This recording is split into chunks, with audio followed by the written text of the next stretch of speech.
सैनिक तुरंत महाराज के पास जाते हैं। महाराज, एक चेले से मिलने गुरु आया, कुछ कान में बोला। तभी से गुरु चेले में फांसी पर चढ़ने के लिए लड़ाई चल रही है। गुरु कहता है मैं चढ़ूंगा, चेला कहता है मैं चढ़ूंगा। ये क्या माजरा है, पता लगाना पड़ेगा। चलो गुरुजी महाराज के पास ले चलो हमें, उनसे पूछेंगे कि आखिर माजरा क्या है।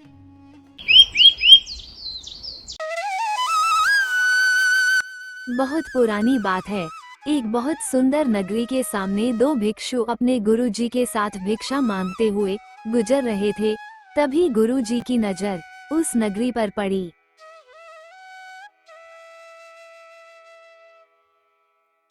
अति सुंदर, इस नगरी को देखकर तो आंखें तृप्त हो गई। बहुत सुंदर नगरी है। हाँ गुरुजी, बिल्कुल सही कहा, बहुत सुंदर नगरी है। बस यहाँ भिक्षा भी सुंदर मिल जाए तो आनंद ही आनंद है।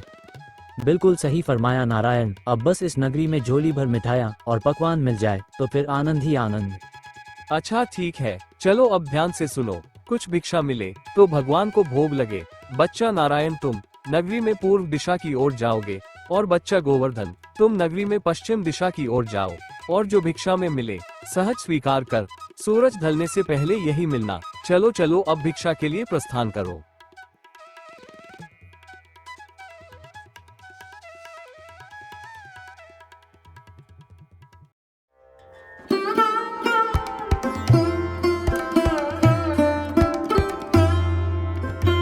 चलो कोई तो दिखा, ऐसा करता हूँ, एक बार राशन का दाम पूछता हूँ। अगर सस्ता हुआ तो थोड़ा ले चलूंगा अपने साथ। गुरुजी महाराज बड़े प्रसन्न होंगे।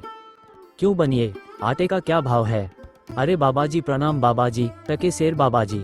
और चावल वो भी टके सेर। और ये चीनी, चीनी क्या भाव दी? टके सेर, सब टके सेर। ये सब सच है क्या? एक बार दूसरी दुकान पर मैं पूछ कर देखता हूँ, उधर का क्या हाल है।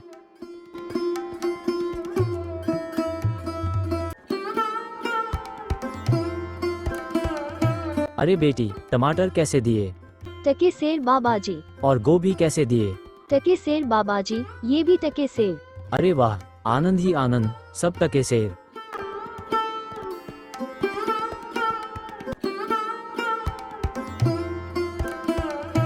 अरे ओ हलवाई, मिठाई किस भाव देते हो? कौन हो, किस देश से आए हो? टके शहर की नगरी में क्या सोच के आए हो? कविता में तो हम कहाँ कम है। ये लीजिए, हम कहाँ से आएंगे भाई, अपना ना तो कोई घर ना कोई ठिकाना। जिधर शरण मिली उधर रात कटी, यही हम साधुओं का ठिकाना। अब जरा अपनी मिठाई का मोल तो बताना।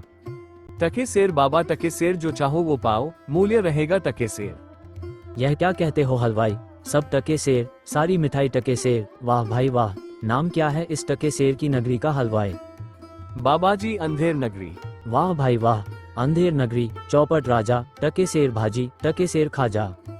बाबा तो कुछ लेना हो तो बताइएगा, क्या बंधवाऊं आपके लिए?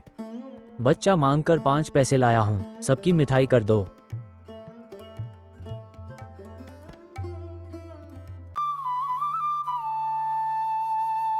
बच्चा गोवर्धन, क्या भिक्षा लाए? गठरी तो बहुत भारी मालूम होती है। गुरुजी महाराज, 5 पैसे भिक्षा में मिले थे, उसी से गठरी भर मिठाई लाया हूँ। अरे बच्चा, 5 पैसे में गठरी भर मिठाई, ये कौन सी नगरी है? अंधेर नगरी, चौपट राजा, टके सेर भाजी, टके सेर खाजा। अरे राम राम, बचाए लाखों पाए। बच्चा, ऐसी नगरी में तो एक क्षण बिताना भी हमारे लिए उचित नहीं, जहाँ टके सेर भाजी, टके सेर खाजा बिकता है। गुरुजी, ऐसा तो संसार भर में कोई देश नहीं है जहाँ 2 पैसे पास रहने से मजे से पेट भरता है। मैं तो इस नगरी को छोड़कर नहीं जाऊंगा। हाँ देख बच्चा, पीछे पछताएगा। मैं तो इस नगरी में एक पल भी नहीं रहूंगा। देख मेरी बात मान, पीछे पछताएगा। मैं तो जाता हूँ, पर इतना कह देता हूँ कि कभी संकट पड़े तो याद करना। देख गोवर्धन, क्यों जिद करता है? जब गुरुजी ने कहा चल तो चल यहाँ से, यहाँ रुकना उचित नहीं। अरे जा चिपका कहीं का, चिपका रे अपने गुरुजी से। मैं तो इस नगरी में पेट भर खाऊंगा, तू भूखा भिक्षा मांग, मैं नहीं जाने वाला। ना ना ना, रोना नहीं, चुप हो जाओ। बताओ क्यों रो रहे हो? महाराज, बनिए की दीवार गिर पड़ी, सो मेरी बकरी उसके नीचे दब के मर गई। दुहाई महाराज, न्याय हो। बहुत बुरा हुआ। हाँ तो फिर जाओ, उस बनिए को पकड़ कर लाओ।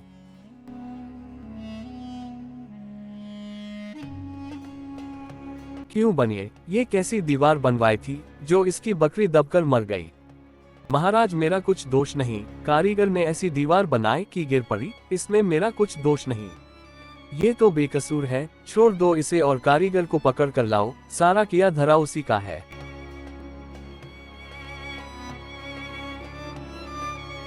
क्यों कारीगर, इसकी बकरी क्यों मर गई? महाराज मेरा कोई कसूर नहीं, चुने वाले ने चूना ही ऐसा खराब बनाया कि दीवार गिर पड़ी। अच्छा तो ये बात है, खैर उस चूने वाले को बुलाओ।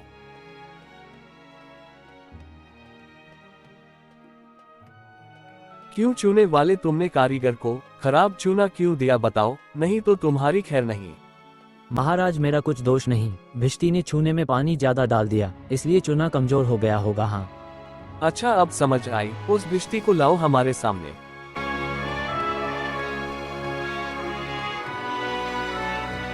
क्यों भिष्टी, इतना पानी क्यों मिलाया तुमने कि इसकी दीवार गिर पड़ी और बकरी दबकर मर गई? महाराज गुलाम का कोई कसूर नहीं, कसाई ने मशक की इतनी बड़ी बना दी थी कि उसमें पानी ज्यादा आ गया। अच्छा कसाई को लेकर आओ और इस भिष्टी को निकालो यहाँ से।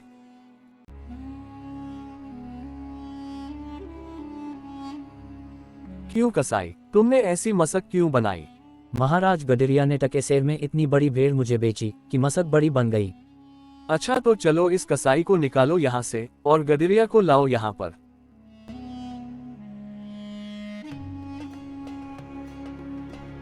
क्यों गडरिये, ऐसी भीड़ क्यों बेची तुमने? महाराज उधर से कोतवाल साहब की सवारी आ रही थी, इस कारण मैंने छोटी बड़ी भीड़ का ख्याल ही नहीं किया, मेरा कुछ कसूर नहीं। अच्छा इसको अब निकालो और कोतवाल को पकड़ कर लाओ।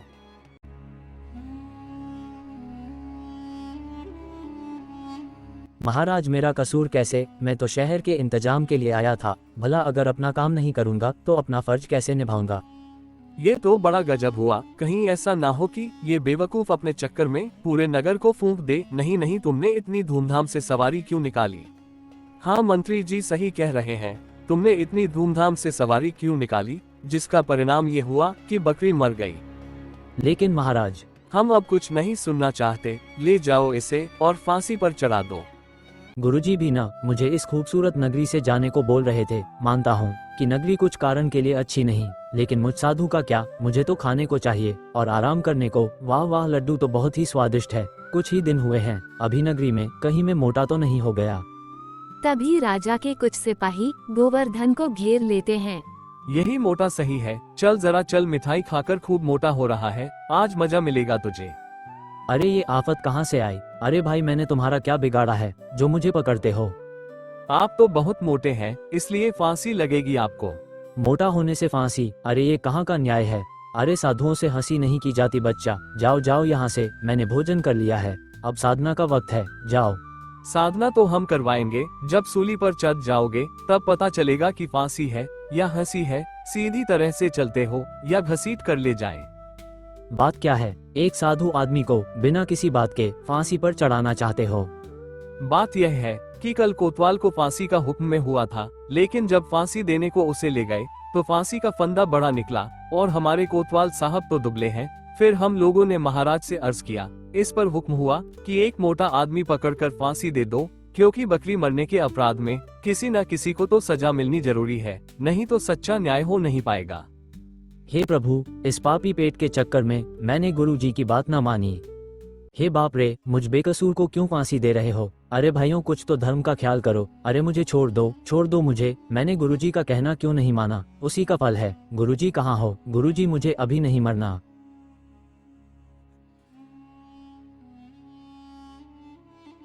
अरे बच्चा गोवर्धन, तेरी ये क्या दशा है? गुरुजी, दीवार के नीचे बकरी दब गई, इसके लिए मुझे फांसी दी जा रही है। गुरुजी बचाइए मुझे, गुरुजी। अरे बच्चा, अरे मैंने तो तुझसे पहले ही कहा था ऐसे नगर में रहना ठीक नहीं, लेकिन तूने मेरी बात नहीं मानी। मैंने आपका कहा नहीं माना, उसी का फल मिल रहा है मुझे। बचाइए गुरुजी, मुझे बचाइए। देख बच्चा, डर मत, सुनो सब, मुझे अपने शिष्य को अंतिम उपदेश देना है। तुम लोग जरा किनारे हो जाओ, इसके बाद तुम जो कर रहे थे वह कर लेना, अब हटो पीछे। महाराज, हम पीछे हट जाते हैं, आप बेशक उपदेश दे सकते हैं।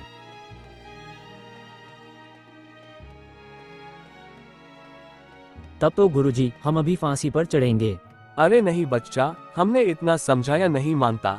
हम बूढ़े हुए, हमको चढ़ने दो फांसी पर। भला तुम्हारा पूरा जीवन शेष है, मजे से गुजारो। नहीं गुरुजी, स्वर्ग जाने में बूढ़ा जवान क्या आप सिद्ध है। गुरुजी आपको गति अवगति से क्या मतलब, मैं चढ़ूंगा फांसी पर। भाई ये क्या मामला है? अभी तक तो यह मोटा साधु रो रहा था, लेकिन अब ये पहले फांसी पर चढ़ने के लिए लड़ रहा है। समझ में नहीं आता, महाराज को इसकी खबर देकर आता हूँ। सैनिक तुरंत महाराज के पास जाते हैं। महाराज, एक चेले से मिलने गुरु आया, कुछ कान में बोला। तभी से गुरु चेले में फांसी पर चढ़ने के लिए लड़ाई चल रही है। गुरु कहता है मैं चढ़ूंगा, चेला कहता है मैं चढ़ूंगा। ये क्या माजरा है? पता लगाना पड़ेगा। चलो गुरुजी महाराज के पास ले चलो हमें, उनसे पूछेंगे कि आखिर माजरा क्या है। बताइए गुरुजी महाराज, आप फांसी पर क्यों चढ़ना चाहते हैं? महाराज, इस समय ऐसी शुभ घड़ी है कि जो भी पहले फांसी पर चढ़ेगा उसे स्वर्ग की प्राप्ति होगी। तब तो हम भी फांसी पर चढ़ेंगे। हमको फांसी की सजा मिली थी, हम ही चढ़ेंगे, हमको हुक्म है। भाइयों जल्दी करो, हमको फांसी दो। हाँ नहीं नहीं, हम लटकेंगे, हमारे कारण ही तो दीवार गिरी थी ना। चुप रहो सब लोग, महाराज के होते हुए कौन स्वर्ग जा सकता है? हमको फांसी पर चढ़ाओ, जल्दी जल्दी करो।